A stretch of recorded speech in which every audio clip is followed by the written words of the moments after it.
Hola y bienvenidos a una cápsula más de Cultura y en tu hogar. La semana pasada te compartimos una entrevista realizada por nuestro director y gestor de proyectos Julio César Morales al narrador y cronista mexicano Carlos Velázquez. En la primera parte de la conversación conocimos más a fondo al escritor y nos contó sobre cómo entró al mundo de las letras. En esta segunda parte descubrirás más sobre qué trata su último libro, Mantén la música maldita, así como algunas recomendaciones y consejos que Carlos Velázquez tiene para nosotros.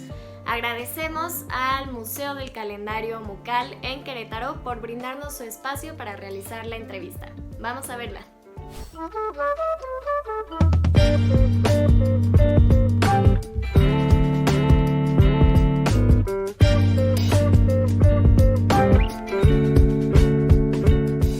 Bueno, La música maldita es un libro que nació por inquietud de mi editor Eduardo Rabasa y mía también, que a nosotros nos gusta muchísimo la música, ¿no? Nos gusta tanto que empezamos a tomar una dinámica de asistir a cuanto concierto fuera posible, con sus reservas, ¿verdad? O sea, nunca fuimos a Paquita, la del barrio. Pero creo que ahora que con esta sequía de conciertos, si me dicen mañana, oye, va a tocar Paquita la del barrio, vamos, ¿no? Con tal de ir a un concierto, Entonces empezamos a tomar esta dinámica y en la revista de Sexto Piso me dio una columna, que es una columna que tengo mucha libertad, o sea, puedo mandar 5,000 caracteres y puedo mandar una columna como esta última de 12 páginas, ¿no? Entonces no tengo restricciones y eso es una gran bendición porque puedo publicar lo que yo quiera a mis anchas sin tener que me preocupar por nada. Entonces ya una vez que tuvimos suficiente material reunido, hicimos una selección y fue así como salió este libro. Es un libro que habla de mi relación con la música, lo dice ahí en la contraportada, pero no es un libro de crítica musical, que sí hay algunas observaciones, pero lo que yo me he dado cuenta es que, por ejemplo, la gente que escribe sobre música en español no tiene el mismo bagaje ni las mismas herramientas que si tendrá un crítico inglés o un crítico gringo, ¿no? Entonces lo que hice fue acercarme desde mi gusto personal, desde el desmadre y desde compartir la experiencia con el posible lector o con el lector en potencia, porque mucha gente, cuando leyó La música maldita, se me ha acercado para decirme, yo estuve en ese concierto, yo vi esto, a mí me pasó esto, tal y tal. Entonces son crónicas que van desde que empieza la jornada, digamos, para asistir a un concierto, desde que estás en el precopeo, luego viene el concierto y luego viene el postconcierto, porque yo lo que le decía mucho a la gente es que el concierto no se termina cuando la banda se va del escenario. ¿Por qué? Porque uno se queda con una adrenalina tal y uno se queda con una emoción tal que lo que tienes que hacer es irte a expulsarla. O sea, nadie después de, o sea, por ejemplo, yo después de Black Sabbath, pues no me iba a ir a dormir a mi cama, ¿no? Me iba a tomar, sí, ya se acabó, me voy a tomar mi chocolatito y me voy a dormir, ¿no? Tienes que ir a sacar todo eso que te acabas de meter en el concierto. Y para mí termina siendo parte del trip, que en el concierto te puede pasar de todo. O sea, en el concierto te puedes enamorar, puedes conocer a alguien, puedes ligar en el concierto. En el concierto te puedes agarrar a madrazos. En el concierto te puede caer encima un vaso con miados. Pero todo eso forma parte de la experiencia y está la experiencia colectiva también. Entonces, por esa razón, yo empecé a ver como una posibilidad escribir sobre música desde ese punto. Y además que, como te digo, he sido muy afortunado, he tenido mucha suerte, porque primero yo empecé a publicar en Milenio con Jairo Calixto, en la serie QRR. Entonces ahí tuve la oportunidad como de empezar a ensayar y de empezar a escribir un poco sobre música, sobre mí mismo. Luego vino mi columna Enfrente, que también me dieron la libertad de poder escribir sobre lo que sea, sobre lo que yo quiera. Entonces eso me ayudó mucho para ensayar e irme preparando para después escribir crónicas como de largo aliento, en las cuales yo pudiera poner en práctica todo eso que ya había ensayado en las columnas, ¿no? Por ejemplo, Enfrente yo tuve la gran fortuna de tener a Rulo como editor.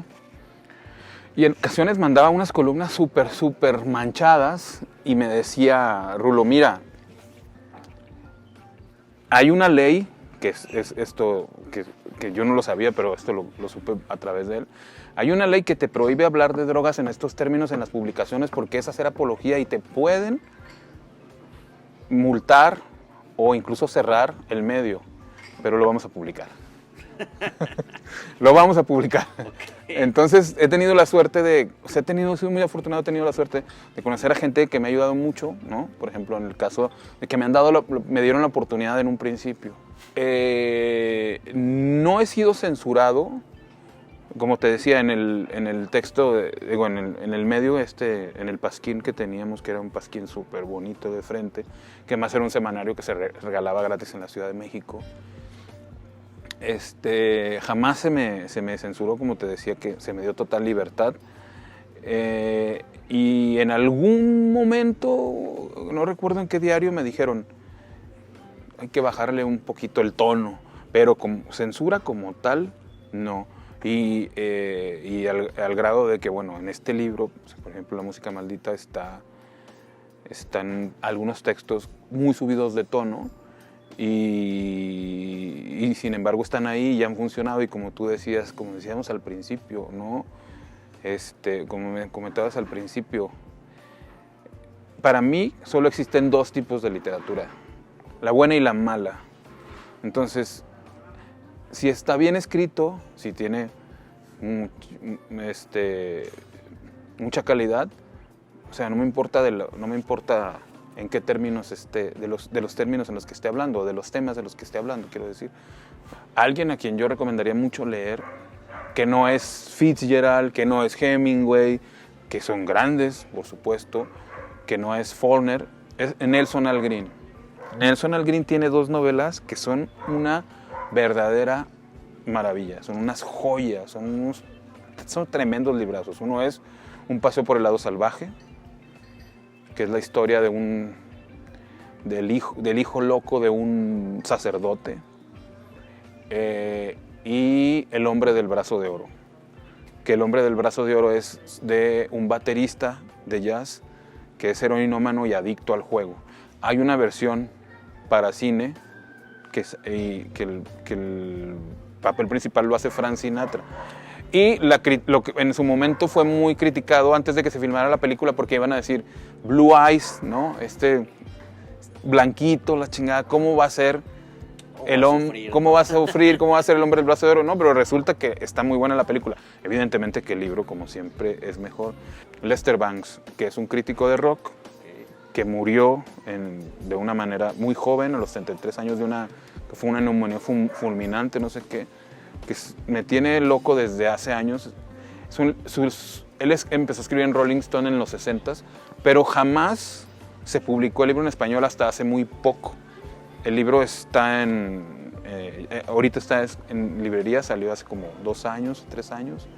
Es enorme, es una recopilación de sus crónicas de rock, pero tiene una prosa tan buena que pasa por literatura, así sencillamente. Mark Fisher, que es también otro crítico de rock, pero a la vez filósofo, que murió también hace algunos años, creo que en 2017, se ahorcó porque sufría depresión. Él era inglés y tiene al menos tiene más libros, pero tiene 2 libros que son, o sea, deberían de estar en el librero de todas las casas del país, ¿no? Que es Realismo capitalista y Los fantasmas en mi vida. Que Los fantasmas en mi vida tiene uno de los textos sobre música más chingones que yo he leído, que es el ensayo sobre Joy Division. A su vez, en el de Lester Bangs hay un ensayo de The Clash que también es una verdadera chulada. Jack Kerouac, ¿no? Que de todo lo que he leído y de todo lo que va y viene, siempre es una referencia así que siempre está presente. ¿Cuál es el camino? Leer. Ahí está todo. O sea, ahí están los grandes maestros, ahí está lo que uno tiene que aprender.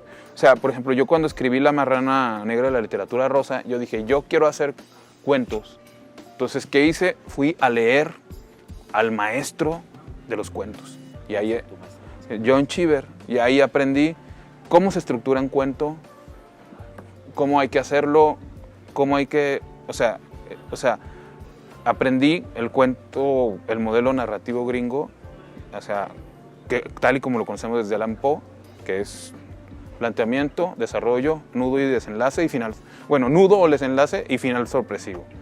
Entonces yo ahí aprendí a hacerlo. Entonces, ¿qué hay que hacer como escritor, como aspirante a escritor, como escritor novel? Leer y leer y leer y poner mucha atención para aprender a luego uno mismo duplicar o no duplicar, uno mismo crear su modelo narrativo. Sí voy por un lector específico, o sea, ¿y cuál es ese lector específico? El que yo soy.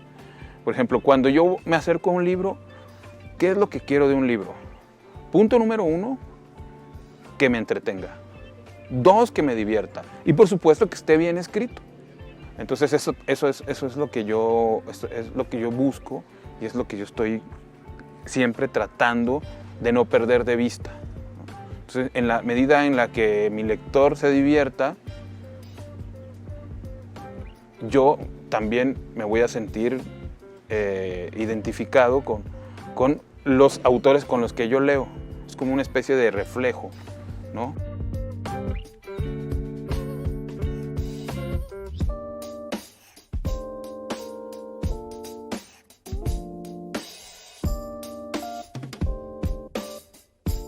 Llegamos al final de la entrevista. Gracias de nuevo, Carlos Velázquez, por darnos la exclusiva. Comenta qué te pareció y cuál ha sido hasta ahora tu libro favorito de este cronista mexicano. Recuerda seguir nuestras transmisiones y compartir estas historias para llegar a más oídos. Nosotros nos vemos la siguiente cápsula.